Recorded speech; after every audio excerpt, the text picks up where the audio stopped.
and thank you for inviting me to be here to join this distinguished group of international learning professionals and researchers. That screen come up. All right. Given the pace of change in today's world, learning has never been more important for both adults and children. We need to keep learning to keep pace with change. And therefore, we need to make our teaching and learning more effective than it's been ever before. Research is the key to doing that, to making our teaching and learning more effective, just as medical research is key to finding new treatments and new vaccines. So I appreciate the work you're doing. I admire it. I enjoy the chance to share, and it's critically important to everything we do to understand better what works and what doesn't.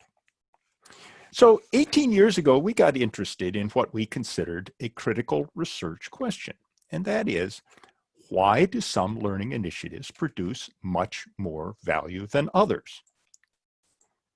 Now, we thought that was an important thing to understand because not all learning is created equal. Learning, investments in training and development and education represent investments. It takes time and money. And the rationale for investing in education is that today there is some current level of performance. That might already be good, or it might be suboptimal, but the process begins with a current level of performance. Organizations invest in training and development with the goal of reaching a new and higher level of performance at both the individual level and at the organizational level. So what that means is that the real goal of education or training and development programs is to improve performance. It's not learning per se, but it's learning in a way that helps people perform better in their work and their lives. And therefore, learning's real value is how much it actually improves performance. It's not how much people learned or how much they enjoyed the event. It's how much we actually changed performance. Now, most of our work is in the business world, so in the 60s, we tend to use business language, but clearly these principles, just like first ADLX, apply to all kinds of learnings.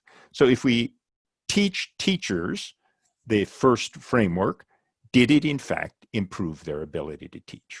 Now, we know that some programs are more effective than others. So if we were to look at the value that organizations get from their investments in training and development, from essentially no value to very great value, and then we were to simply look at the number of organizations around the world, what we'd find is that, of course, most organizations get average value. Some get very great, some get very poor value. The point is that if your competitor is here, and your competitor might be another company, your competitor might be another school or another country, if your competitor is just average, but you can understand how to extract greater value from the investment in training than your competitor, then you have just created a competitive advantage because you get greater value for the same investment as they do. Now, when we began looking at what differentiates high from low value training, what we had hoped is that we would identify one magic bullet, the one thing that effective organizations do that less effective organizations don't. Well, I'm sorry to report, but you won't be surprised to learn there is no one magic bullet. There is no one thing that differentiates high value learning from low value learning. Just like the first ADLX framework, what we found instead was that you need to pay attention to many aspects of the learning experience to be successful.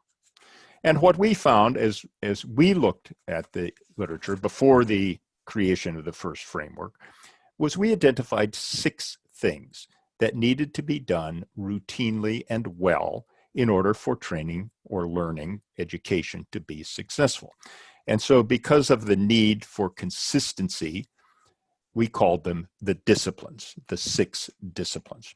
So let me introduce them to you here briefly, and then concentrate primarily here on D2 and its relationship to ADLX and the first framework.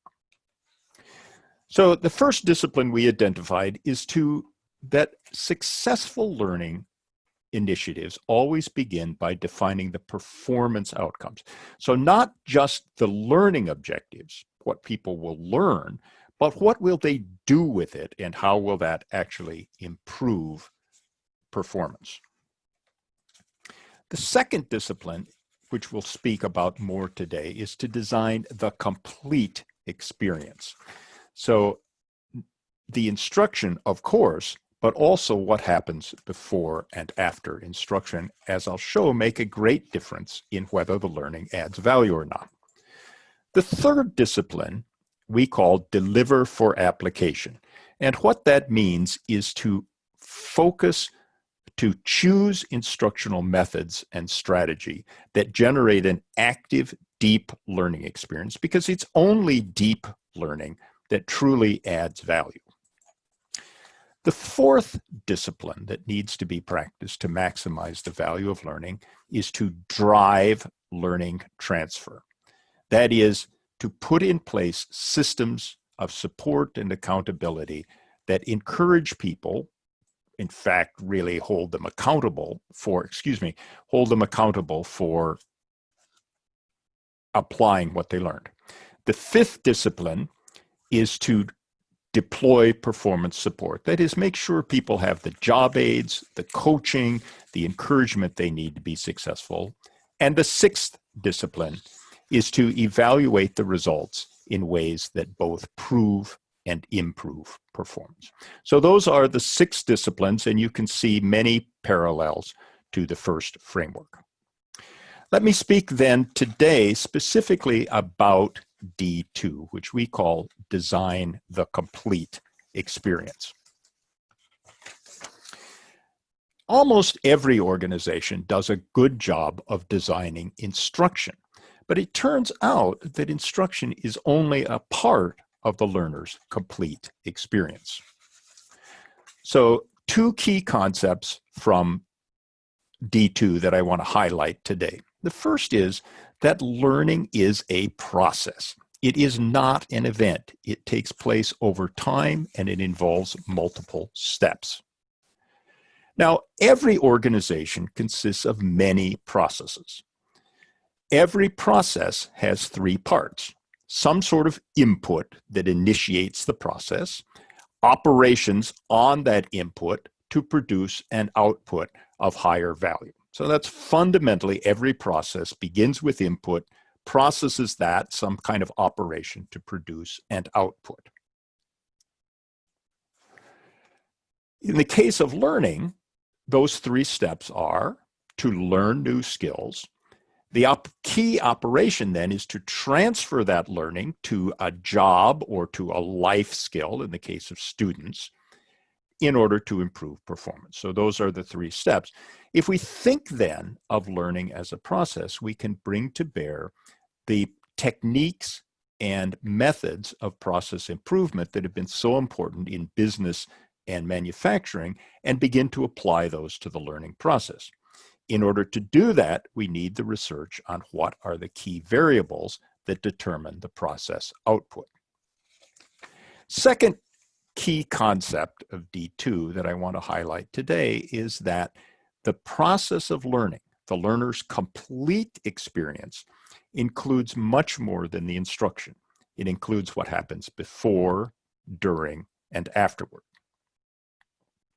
Now, as you know from the work of SeGa and from Joe Pine's book, we're moving increasingly into an experience economy, in which what people buy is not just a meal or a trip, it's the whole experience. It's everything that surrounds that purchase. That's what people buy. And therefore, to be successful in the experience economy, you must design and execute everything so that every aspect of that experience is positive.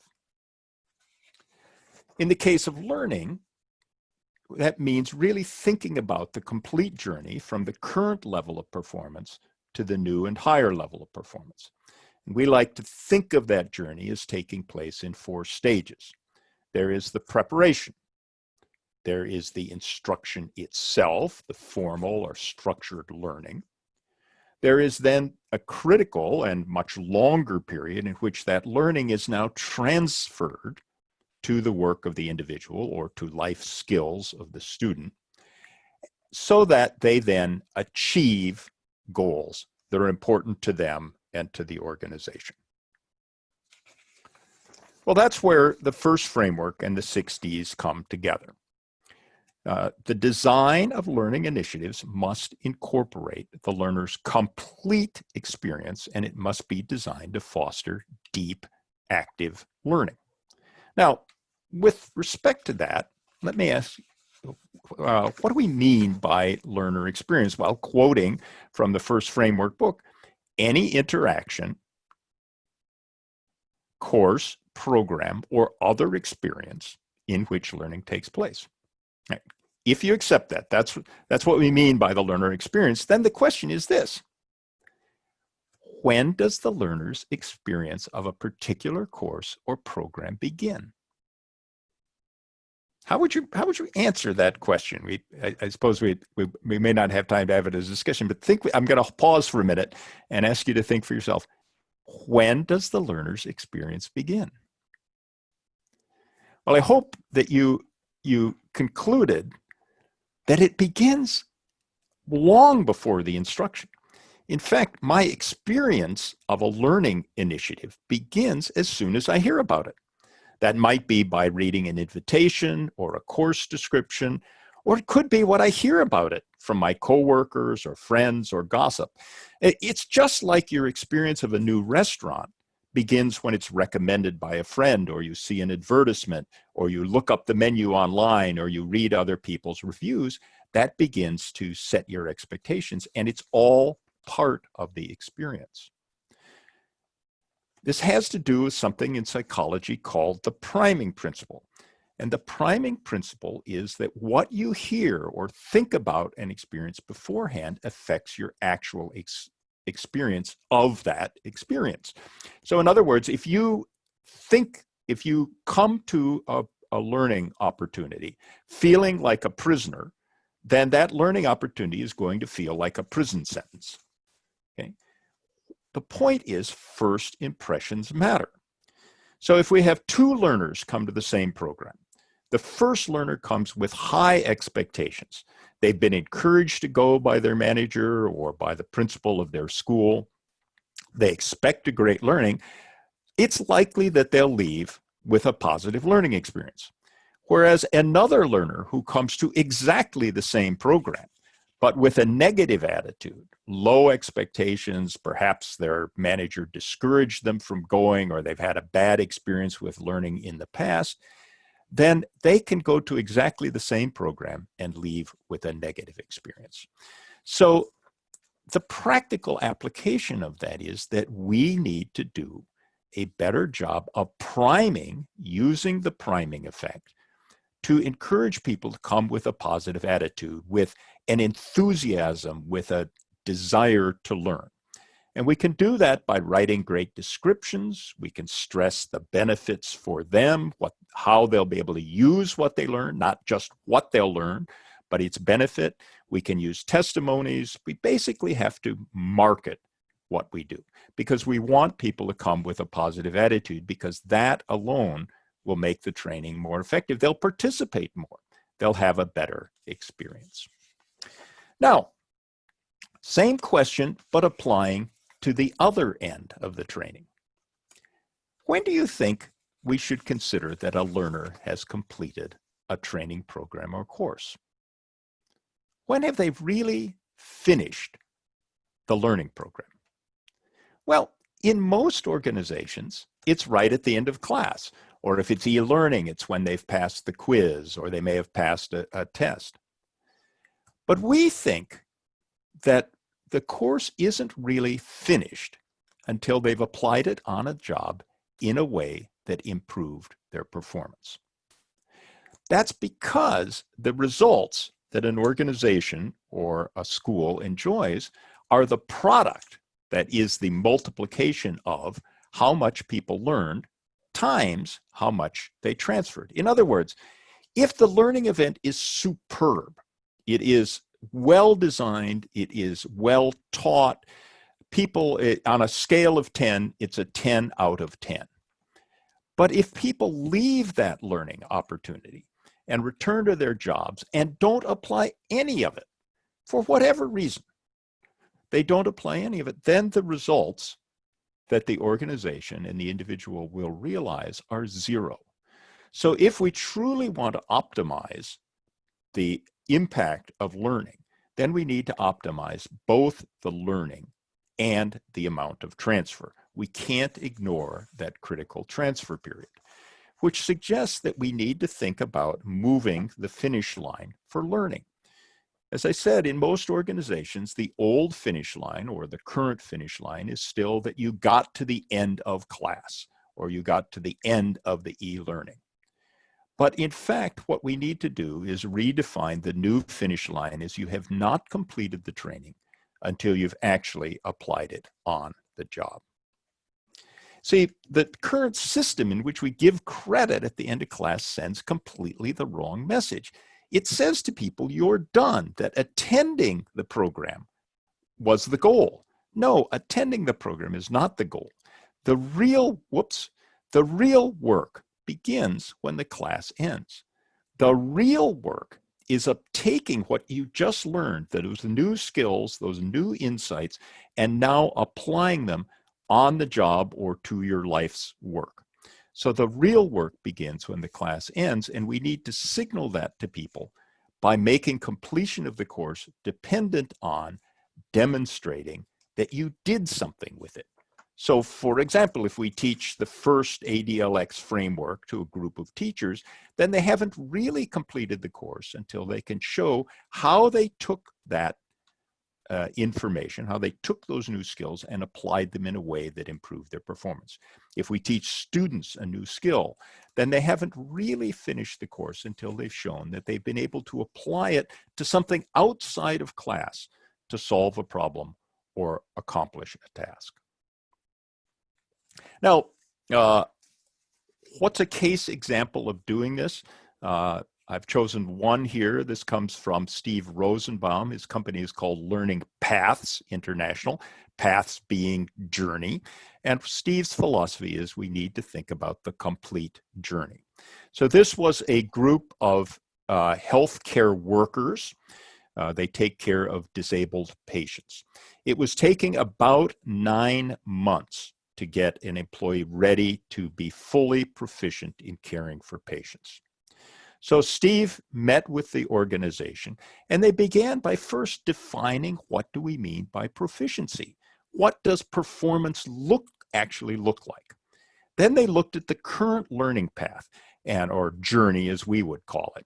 And that the whole journey includes everything, not just the formal training, but the on-the-job experiences, the coaching, the mentoring, everything is part of that journey because it's all part of the learner's experience. They then looked for places where they could improve, accelerate that journey, eliminate redundancy, and so forth. Well, the results were this. They were able to decrease the time it took to get a new employee to complete proficiency from 9 months to 2 months. Simultaneously, that doubled the retention of new employees. And that's proven to be generally true. The more quickly you can get an employee up to speed and contributing, the more likely they will stay with the organization because they feel they're contributing. And by doing so, they improve the quality of care. So thinking about and designing and managing the complete experience has terrific opportunities to improve the overall learning effectiveness. So what have we said in this session? Learning creates value only when it's actually applied in a way that improves performance. Whether that learning gets applied and how well it gets applied depends on the complete learner's experience, which starts before instruction and continues long afterwards. So since this is a research group, I thought I would pose some questions that I'm fascinated by for you to think about for future research projects. What actually influences attitude? How does that attitude affect training effectiveness? What facilitate application afterwards and what impedes it? And if we could gain insight into those questions, then we'd be able to make what we do have even greater social educational impact. So have we time for some questions, or do we need to move on?